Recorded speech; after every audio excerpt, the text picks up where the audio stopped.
Jackson, did you guys explain that to him and everything, how you do that? No, he's asking. So if you did this,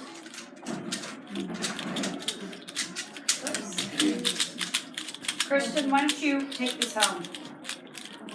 That way it's not you're tempting you to stay with it during class. And that's my son's favorite color. So it's probably like a blue pencil sharpener. There's a demo cube. Perfect.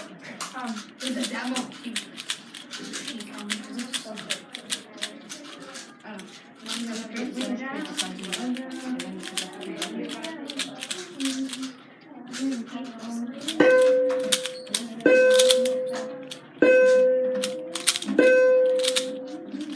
They're coming out here.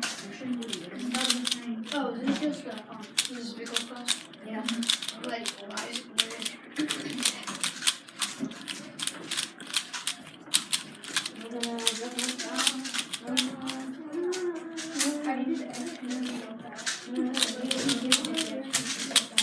Alright, quiet the other way.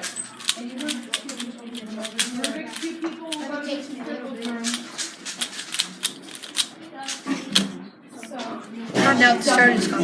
One day I brought my Rubik's Cube to school. We got silent and they said I couldn't bring it and play with it during lunch. So when I told him the problem, and he said, "Why can't you just start a club during lunch?" And then I based around that and made a club after school and started organizing.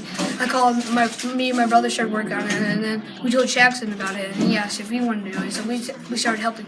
Then we created a slideshow. We presented it to Mrs. Gephardt, and it became a club.